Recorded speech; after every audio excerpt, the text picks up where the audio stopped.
autres activités, l'organisation d'un forum dans le cadre de la mise en relation avec les organisateurs, de producteurs et les partenaires qui s'activent dans les différents maillons des chaînes de valeur horticole.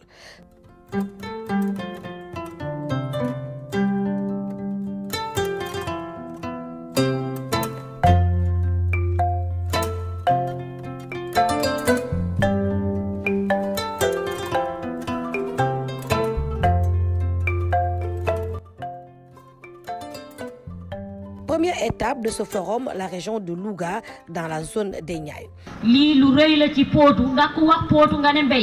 mbéyu maraîchage tey gis nañu ne indi ngeen fi ñi nga xam ne ñooy liggéey ci wàllu jiw semence bi wàllu fumier mooy fumier organique bi ci wàllu engrais yi ci wàllu matériel agricole bi ci wàllu aussi solaire yi ci wàllu banque yi kon jàpp nañu ni ñii ñoo ngànk mbéy mi ak kuréelu béykat yi ñii suñu ñëwee teew ànd ak waa ANCAR ak waa SDRDR ak waa DRDR ak partenaires yi nga xam ne seen naa fi waa PAYSA ak ñeneen ñu mel na ñoom kon suñu gisee loolu dañuy jàpp ne ñi nga xam ne ñooñu la béykat bi soxla ñoom ñoo fi daje tey ndax ñooñu la béykat yi soxla jiw engrais financé ak matériel agricole ak techniciens yi nga xam ne dañ leen di encadrer. kon daal tey ñoo ngi leen di wax ne am nañu mbégte lool ci tulu monsieur le maire li ngeen def fii ñoo ngi ñaan yàlla mu réussir DER ñoo ngi lay sant bu baax comme yow yaa fi toogal ministre agriculture yow yaay sunu kilifa tey yaay sunu ministre mbéy mii nekk bëgg nañu ngeen gën cee jàpp yéen banque yi ndax mbéy mi am na jafe-jafe boo xam ne xaw nañu jaaxal ndax béykat yi suñu béyee duñu mën a jaay béykat yi suñu béyee gis nga nii soble bi fi ñu leen di baas ci taw gii nga xam ne béykat asmaan baa ngi xiin nga jël soble bi tekk nii amoo lu ko tiim te xam nga ne li fi nekk magasin yee ñoo bitti bii ñoo yem ndax su tawee soble bi day ndox mi day dugg ci biir kon nag nañu jàppale béykat yi ñu am ay chambre froide am ay magasin yu moderne yu méngoog jamono nga xam ne soo fa defee bagage yi. waa Agri Jeunes mooy waa DEORT ak waa SDRDR ba ñu organiser fii Potou même la wax au nom de la jeunesse donc su waxee rek waxal na ndaw Sénégal ñoom ndaw gox bi yëpp. donc ñun béykatu ñaay bi nañu ku ñuy jàppale nañ jàppale ci nu ñuy jaaye nu ñuy soppalee nu ñu naan la ñuy def ba transformer li ñuy béy waaye tamit naan la ñuy def ba jël dugg marché sous-régional bi.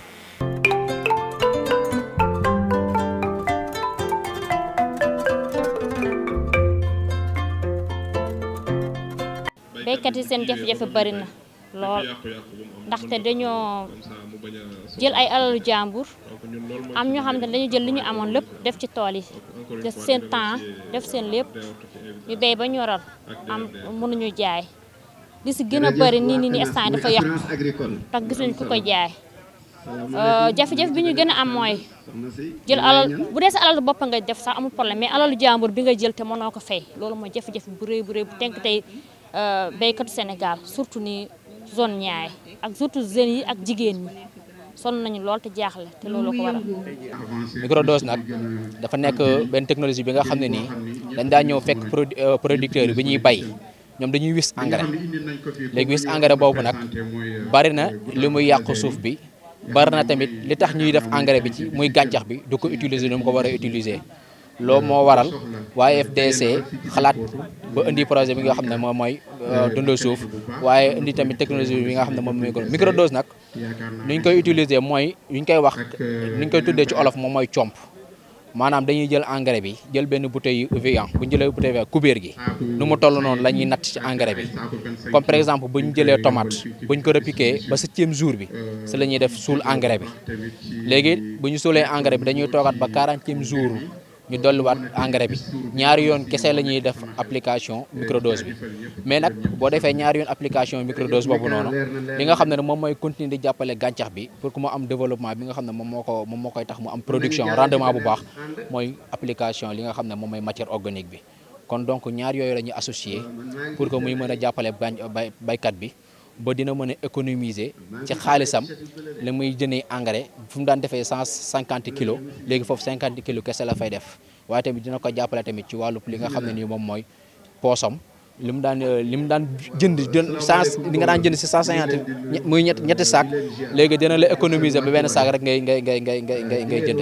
loolu moo tax projet bi tax a ñëw moo ko tax a loolu moo tax a jóg projet bi. mbas mi sonaloon na baykat yi ca surtout ba muy door looloo taxoon tey jii FIDA jox don bi Sénégal pour ñu xool naka la ñuy jàppalee baykat yi parce que même bu weesoo soble bi. am na yeneen aussi légumes wala yeneen spéculation yoo xamante ne jamono jooju tamit doon nañ am jafe-jafe di nëpp wala ñu am problème mu fu ñu ko jaayee commercialisation producteurs yi amoon tamit ay jafe-jafe pour fu ñuy amee semence yi cheroon na amoon jafe-jafe ci wàllu bu ne ci secteur production bi looloo taxoon nag lii activité bii nga xamante ne moo ñu fi réunir tey ñu ko fi doon def di xool naka la ñuy mettre en relation producteurs yi ak ñi nga xamante ne ñooy intervenir au niveau de toute la chaîne de valeur horticole ñu commencé ci production bi ba ci commercialisation bi moo tax tey jii forum bi ñu ñëw def ko fii Potou ànd ceeg DRDR ànd ceeg ANCAR ñun waa direction de l'horticulture ànd ceeg aussi partenaires yi fi nekk yëpp ak OPI groupement yi nga xamante ne donc ñoom lañ doon liggéeyal depuis le début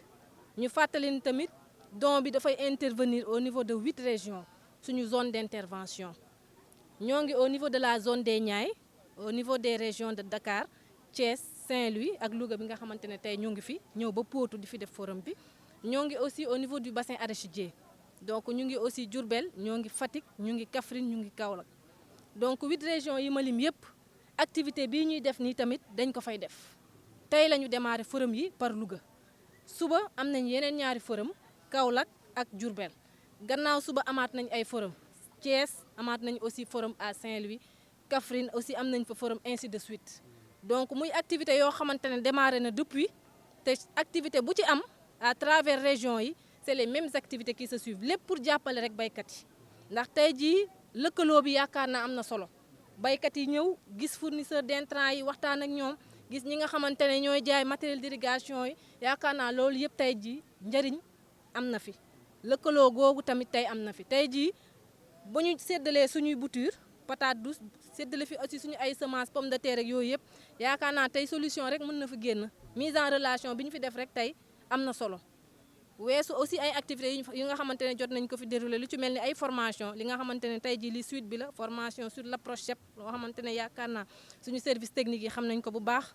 te ci loolu rek ci moo waral aussi activité bi ndax ci ay activités yoo xamante ne la bokk na ci package bi nga xamante ne moom la ñuy jox producteurs yi nu ñuy def ba jaay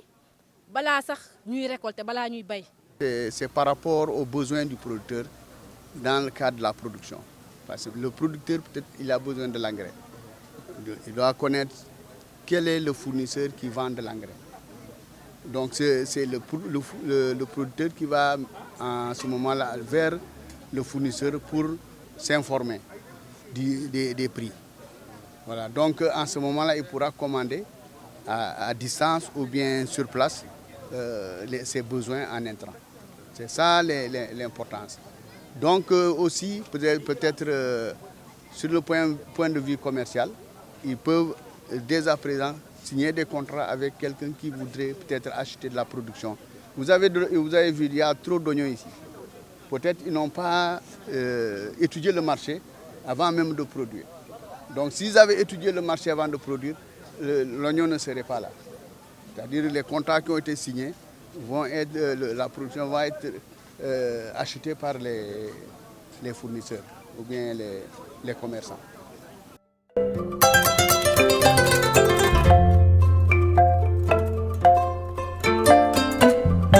Après le Ndiambour, la délégation a fait cap sur Diourbel qui a saisi l'occasion pour mettre en exergue tous ces pourcentages.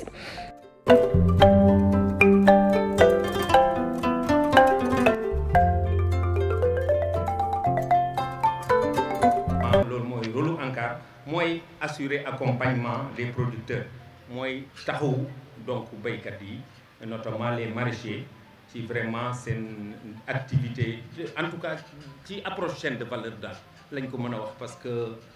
production bi ba commercialisation transformation bi accompagnement boobu ñun suñ taxawaay la loolu aussi mooy justifier suñu présence ci vraiment projet bi aussi toujours suñu rôle tamit mooy de fexe ba aussi def un transfert ak lu ñuy wax diffusion de technologie ci à travers yenn approche yu nga xam ne nii d'ailleurs CHEP bi ci la bokk parce que ñi ngi def ay approche CEP champ école paysan mais CHEP bi également moom mooy compléter CEP bi fi ne actuellement sax tendance bi mooy dañ koy coupler bii nga xam ne tey ci forum bi ci la inscrire mu nekk projet soutien aux exploitations horticoles pour la résilience en riposte à la pandémie de... Les enjeux sont grands puisqu'il s'agit de pouvoir faire une production qui entre dans le cadre du plan Sénégal émergent, qui veut une exportation augmentée, mais qui veut une population bien nourrie. Bien nourrie, je veux dire qu'il faut que la sécurité alimentaire y soit, mais il faut que la nutrition puisse être présente pour que nous tous nous portions bien et puissions faire encore d'autres activités autres même que l'horticulture. Installé ci périmètre maraîcher yi donc dañuy installé catégorie yëpp moo xam ñi nga xam ne dañu yor moins d'1 hectare ñu yor 5 hectares ak ñi nga xam ne dañu yor ay grande surface donc dañu am pompe yu ndaw pompe yu yem ak pompe yu gën a mag ça dépend ci producteur bi moom bëgg-bëggam ci wàllum ndox ça dépend aussi ci caractéristiques yi nga xamante ne nii fa muy jëlee ndox loolu la bu fekkee teen la wala forage maanaam ci xóotaay bi fa teen bi toll ak fa mu jotee ndox bi bu fekkente ne ci dex la wala ci canal la comme Sayet au niveau de la zone nord ça dépend ci profondeur yi ak distance yi par rapport ak tool ba muy irriguer donc dañuy def dimensionnement ñu xayma pompe ba mu yittewoo pour am li mu soxla ci ndox ak ñaata panneau lay àndal ñu defal ko une proposition et avec aussi ay possibilités de paiement yi nga xamante ne nii day tax baykat bi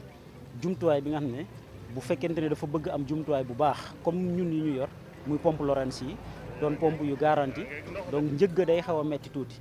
donc ñun dañuy def facilitation de paiement dañuy def facilitation de paiement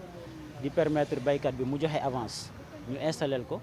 gannaaw ba mu joxee avance li ci des mu mën ko di fay ci ab diir ci toll ci at ak genn wàll. Donc dans le cadre de ce projet donc nous avons un produit qui s'appelle le Jàppo Suxali Mbay bi donc que Cori offre. Donc ce produit les bénéficiaires peuvent être des groupements mais aussi des individuels. Donc c'est un crédit avec les secteurs d'activité compris dans la chaîne de valeur, c'est-à-dire nous avons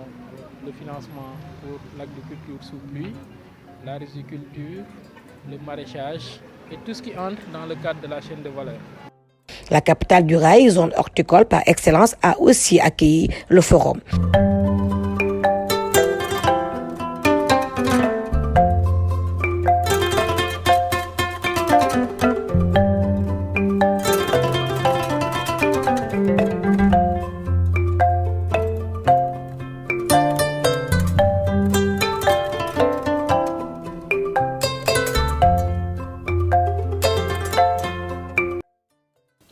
xam na ni forum lu am njëriñ la ci développement parce que benn jour nga taseeg ña nga waroon a xëy suba di leen wër ba ngoon te doo leen gis ngeen waxtaan ba juboo ba tënk loolu dara fay ko ndax jot amul te defe naa transaction dafay coûter en argent et en temps donc si on arrive à résoudre ça je crois que c'est une très très bonne initiative ñuy féliciter ñi nga xam ne ñoo jël loolu di docteur Macoumba Diop ku nekk ku ko xam ni ku bëgg approche CHEP la ku koy défendre la fu mu toll kuy def plaidoyer pour affaire bi gën a mën a dem loolu moo tax lépp loo xam ne moom ngànk na ko ci développement dina fexe ban dugal ci approche CHEP te loolu moo motiver vraiment lii ñuy def. li ma gën a neex ci mbir mi rek mooy lëkkaloo bi nga xam ne laa tubaab naan synergie harmonisation bi am diggante direction de l'horticulture ANCAR DER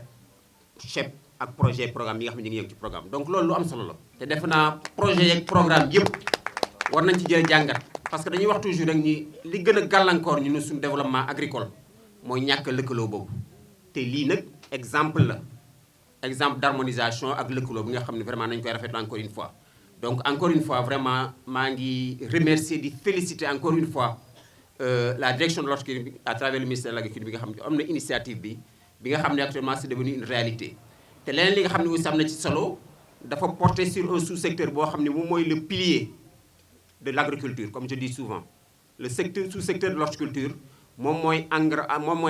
permettre ñu atteindre tous les objectifs qu'on s'est fixés dans le cadre de tous les programmes du ministère de l'agriculture et de l'équipement rural. Donc loolu vraiment lañ ko ci rafetlu encore une fois beneen aspect bi nga aussi ñu koy rafetlu mooy producteurs horticulteurs yu ndaw yi les petits producteurs dañ leen ci boole bu baax a baax te loolu nag di loo xam ne vraiment ñu ngi koy sant di ko gërëm. mais aussi ñu ngi wax béykat yi ne ak seeni kuréel ñoom tamit nañu profiter ci journée tey bi fexe ba li nga xam ne moom la ñuy mooy mébétu daje bi mooy ñu tisser ay relation d'affaires nag Zal présenté na ko ci suñu demee bay def synthèse ñu mën a xam ne tey diggante telle société ak telle organisation ou bien diggante telle société ak tel producteur tisser nañu ay liens d'affaires loolu su ko defee mën nañu ne am nañu résultat su ko defee projet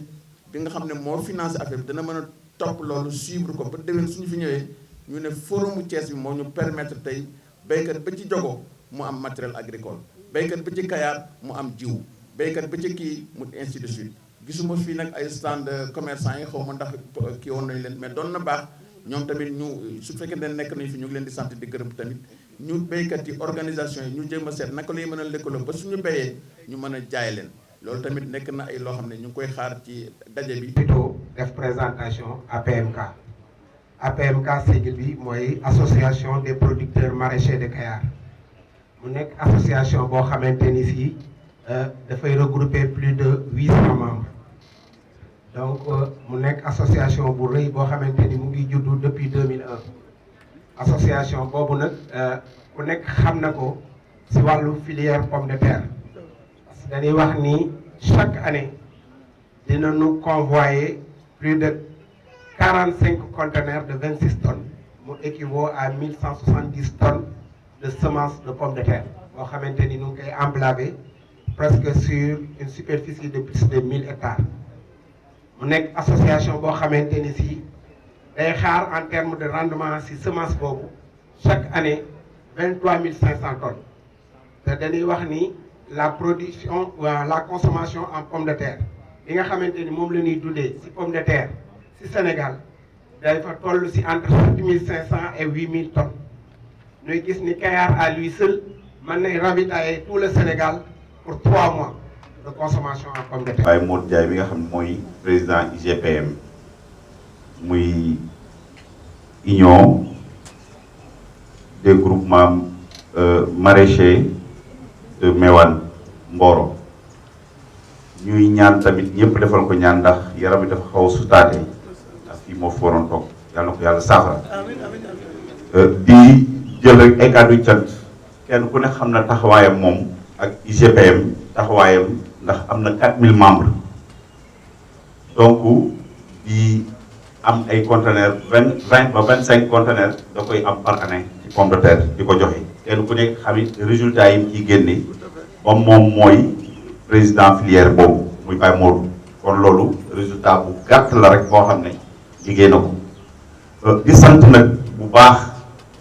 directeur ñun yàlla daf ñu boole ñu bokk ci njabootu Baye Modou di GIE ci moom waaye itam yàlla boolewaat ñu bokk ci GIE yi jëkk bénéficié wuñ ci approche ñu ci sant yàlla bu baax di ko sant moom mi nga xamee ni moom la ñu bootu ñu tànnaat ñu ak mujjee santaat aussi Baye Mamadou Ndiaye bële ayumel waaye di ci sant waa ANCAR ak DRDR waaye surtout suñu directeur technique muy Kébé wax dëgg yàlla ñun ñu ci jëkk bénéficié wu dama kontaan ci résumé bi nga xamee ni directeur résumé nga ko approche ak démarche yëpp macha allah vraiment loolu bi koy résumé waat dafa mel ni dama nekkaat ci terrain bi nga xamee ni ci la ñuy defaat démarche yeeg lépp lenn rek nag lay ñaan ñun ñi ci jëkk bénéficié wu tuuti ñu may ñu tuuti rek suivi. maa ngi tudd Mouhamadou Ba représenté Mansour Sow président GIE MPPB mouvement paysanal périmètre de Baobab waaw foofu boo xoolee kii approche bi lu ñu si am li ñu si dugg yàggul léegi la mais c'est très important tamit li ñu si defoon formation bi ñu def dañ si gis benn yokkute si au niveau ak engagement producteurs yi ñu yoroon dañ koy yokk loolu tamit ñu ngi koy sant les formateurs ak DRDR ñi ñëwoon formé ñu si loolu tamit dañuy gën a yaatal beneen bi foofu boo xoolee suñu mouvement bi nu mu mel am na peut-être 500 membres yi nga xamante ne ñu ngi fa mais sur 3 communes tamit lañ nekk 3 communes mooy commune Bambilor Sangalkam ak bu Diamniadio wala zone boobu la polarisé boo xoolee mu ngi si milieu bi loolu yëpp tamit dafa nekk benn spécificité comme ni ñuy béyee léegi ñun li ñuy béyee horticulture bi horticulture bi loolu instant yi presque 200 membres rek moo fa mën a xëcc parce que dañu manqué ndox bi mooy problème foofu yeneen 300 membres yi mënuñu jot a dugg foofu parce que ndox mi doyul loolu tamit dañuy ñaan encore yeneen encore bu fekkente ne partenaire wala yéen tamit directeur ak ministre bi nan la ñu mën a def ba ndox bi mën a ñëw parce que bu ndox bi ñëwee moom yaakaar naa ne mën na englober encore plus de kii ay main ci dina fa ñëw mën nañu absorber plus de jeunes encore ak liggéey bu bëri war na ko mën a génn parce que production bi def ñun ñu ngi def tomate ak soble bi yaakaar naa ni directeur gis na ko ñëw na gis na ko foofu boo xoolee tonne bi kii hectare bi mën nañ dem presque à 100 tonnes à l'hectare Ndiaye moom gis na ko ak tomate bi tamit mën nañ dem à 70 tonnes à l'hectare. waaw di leen xamal nag ñun dañu approche set moo tax ñu teew fi yàlla def na ñun ay béykat lañu dañ nekk béykat yoo xamante ñu ngi nekkee commune Tivaouane Peulh Niaga si Lac Rose dëkk boo xamante ne ba nëbb la tudd ay béykat yoo xamante ne duñu juddu nekk si mbéy mi ba yàlla def indi projet set ñuy remercier bu baax Sall ANCAR Amadou Sall bu ANCAR moo tax ñu jot set di remercier bu baax ñi nga xamante ni ñu ngi ñëw foofu dëkk bi enclavé na trop mais yàlla def na ñun projet set bi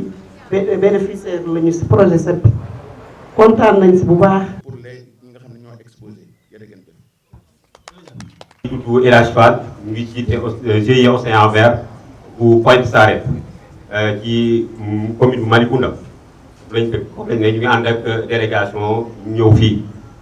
ñu ngi rafetlu jataay bi di rafetlu li fi rot ci ay xibaar mu mel ni am na lu ci jot a xam parce que monsieur Kébé jàppale nañu ci wàllu set bi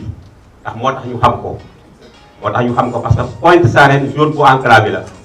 ñu bëri xamuñu woon ne dañuy def maraîchage boobu waaye GIE bi ñu ko formé léegi depuis 2017 la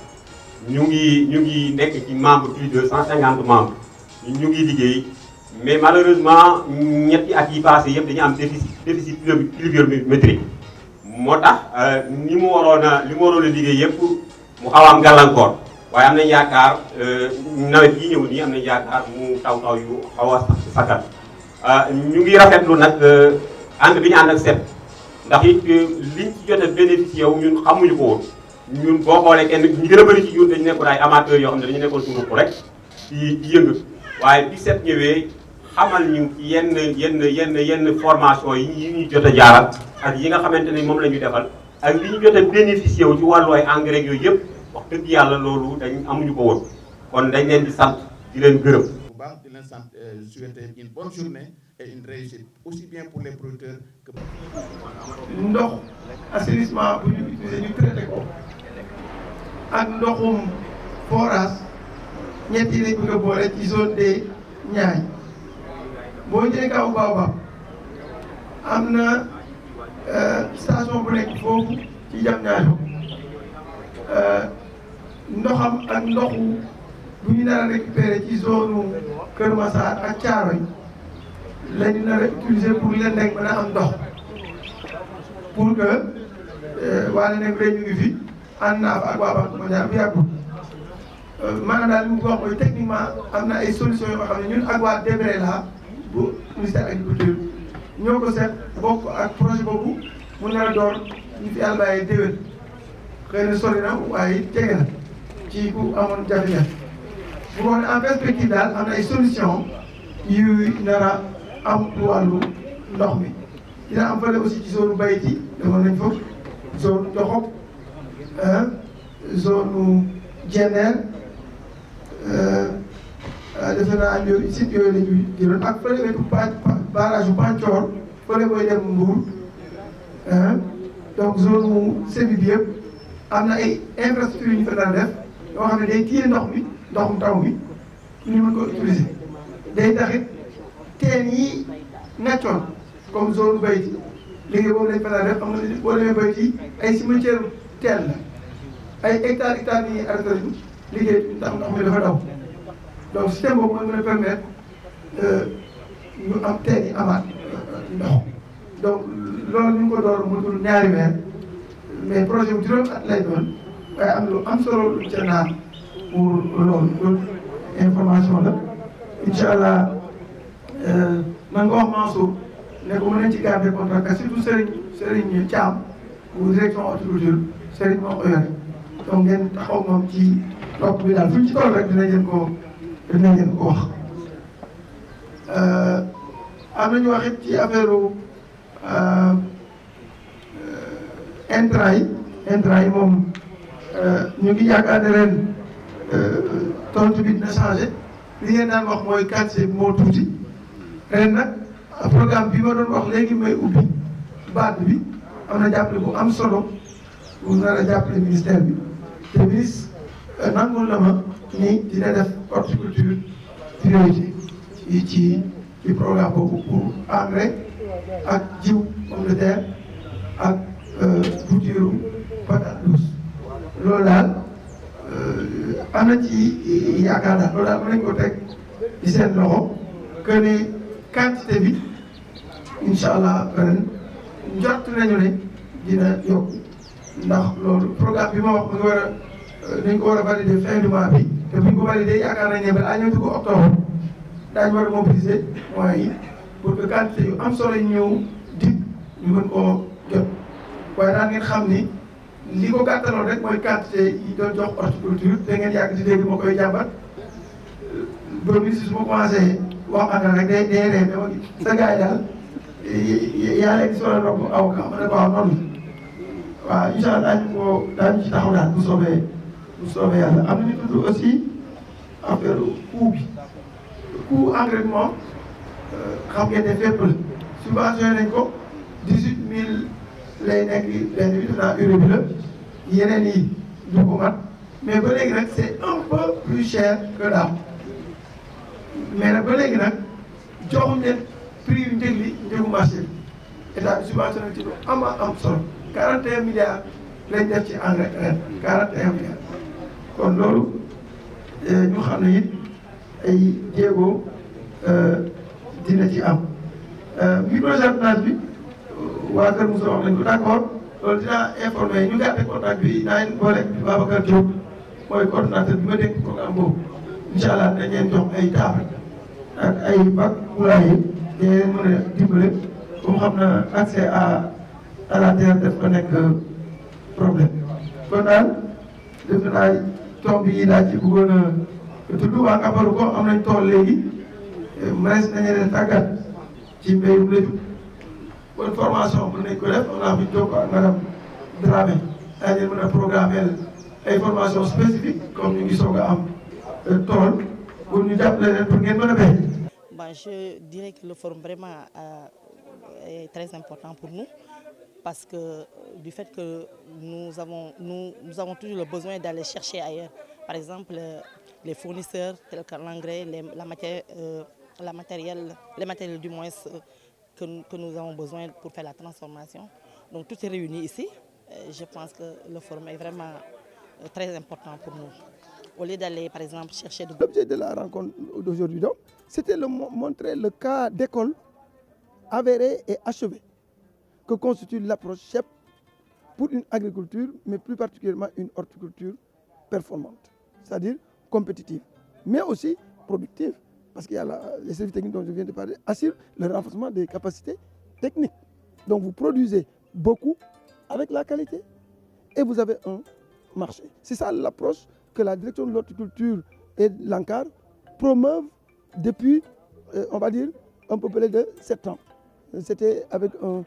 projet qu'on a démarré avec la coopération japonaise et qui a prouvé ses résultats. Donc, puisque ça a marché, on l'a presque maintenant institutionnalisé, j'allais dire. il n'y a pas longtemps, on a eu à rencontrer le DRDR et ses autres collègues de la zone des Niayes pour demander, sur instruction du ministre de l'Agriculture, que cette approche qui a fini de faire ses preuves puisse être utilisée comme approche en matière d'assistance technique aux producteurs ruraux. Donc, nous, comme il y a un projet, et c'est celui-là qui nous amène ici, un don RPSF qui a été donné par le FIDA pour $1 million, à peu près 500 millions de francs CFA, pour aider un certain nombre de producteurs qui étaient victimes, n'est-ce pas, de la mévente et des pertes post-récolte au moment de l'arrivée de la Covid, pour leur permettre de retrouver leur capacité de production. En leur fournissant de l'engrais, surtout organique, on a opté des semences pour 8 espèces horticoles, du petit matériel, c'était des planteuses, et aussi du renforcement de capacité. Et justement, cette approche qui leur permet de connaître le marché, de connaître les acteurs, c'était l'aboutissement un peu du projet pour qu'ils puissent valoriser ce qu'ils ont pu produire avec l'appui qu'on leur a donné. Donc di rafetlu invitation bi, donc ça nous a permis ñu tase ak ñi nga xamante ne ñoom la ñuy jëflanteel direct muy suñuy clients. Donc rencontré nañ pas mal de groupements paysans yi nga xam ne ñoo ngi fii ak yenn structures yi nga xam ne on a noué partenariat pour liggéey gi gën a ñoŋ ku nekk xamante ku nekk lu muy liggéey ak ku nekk lan mooy njëriñam ci chaîne bi pour nekk mën a gis sa bopp ba ëllëg ñu mën a am mbay bu ñoŋ daal.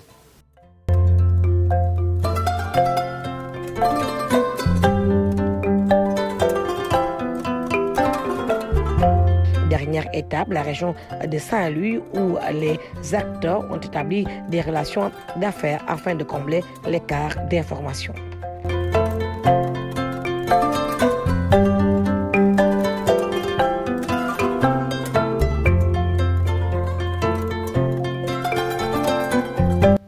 C'est l'occasion aussi vraiment de remercier la DOR parce que partenariat avec DRDR, je pense que c'est une réussite parfaite. Tout à l'heure, terrain boobu nga xam ne moom nekk ci en face, pomme de terre bi ñu joxoon dans le cadre de ce programme moom la ñu def foofu. Donc c'est une réussite totale. Donc indi nañu semence, indi nañu aussi engrais organique, loolu am solo la di accompagner acteurs. Donc tey vraiment c'est l'occasion vraiment de remercier en tout cas tous les acteurs et la DOR pour vraiment le bienfait qu'ils ont apporté pour la région de Saint-Louis. Léegi nag dinañ def les stands ku nekk daal di nga jàkkaarloo B2B ak nga xam ne moom nga lool nga sol di échanger ñoom di la wax importance nga xam ne moom secteur bu mu yor ñoom aussi nga wax ko li nga sol. Donc loolu moo nekkoon en tout cas sama wax. C'est difficile de tisser des lauriers, mais aujourd'hui il faut que je tisse des lauriers au DRDR. Vraiment Baldé yow ak sa équipe, et je peux me permettre au nom du gouverneur de Saint-Louis de vous féliciter yow ak say partenaires, le projet, le programme. Félicite vivement de ce pari réussi de l'organisation de, vous avez parlé de forum, moi je parle même de foire, et je pense que aujourd'hui, je l'ai dit tantôt wax naa ko ma ne ko lii moom du yem fii rek déwén incha allah bu ñu yàlla may gudd fan ak wér-gu-yaram ba fekke ko il faut que ñu gën ko yaatal ñëpp lu toll ni région de Saint-Louis yëpp fekke ko. ndax ku bëgg a liggéey ci ñoom ngay dem di wax nag Crédit Mutuel du Sénégal moom laa représenté Crédit Mutuel du Sénégal nag ku ne xam na lu muy def ci mbay yaakaar naa ne ñi nekk ci vallée bi xam nañ ko waaye ñi nga xam ne ñooy liggéey ci yéen ñi te nekkee ci wàllu ba Saalum ba Tamba xam nañ ni foofu institution financière bi nga xam ne moo njëkk ci accompagner baykat mooy Crédit Mutuel du Sénégal. bu jekk ay teen lañu doon jukki de roche ku nekk am na addina day dog tey ay solaire lañu def ay forage kon mbay bi yokku na kon lii war nañu ci waxtaan tam bu ñu béyee ba pare nan lañu def ba ñu jaay ndax yaakaar naa waa Ganjoor bu ñu béyee ku nekk am na rendement bi ñu am ñëpp seeti nañu li ñu am mënuñu sax jaay ca ay 7 mois wala ci 8 mois ndax li ñu béy kenn ku ne boo xoolee li muy ñoral ñaari at yi passé ak li muy ñoral tey wax dëgg yàlla yokku bu xam ni war nañu bu béyee def ci ay milliards ba pare ñu jàppale nan la ñu def dañu ko mën jaay fekk amul dara lu xam ni yokk na ci. Ousseynou Gueye ñu koy jël xam ne Aliou Gueye président coopérative de Ndiéguène Gandiol bokk ci 10 coopératives yu xam ni Pakaaw ak Karabes yu ñu accompagne ci Thiol di Ñaay. maa ngi leen fekkee daje bi am na solo donc li ma ci bëgg yokk rek mooy man Ousseynou Gueye laa tudd nekk président coopératif de la zone de Raw. donc lii am na solo dafay wane rek ni ici au Sénégal on n'a pas de problème de financement xaalis am na fii donc aujourd'hui suñu problème mooy commercialisation bon ñu ngi ñuy waxtaan ñu doon waxtaan aussi bu baax ci marché international bu Diamniadio mais aussi foofu am na problème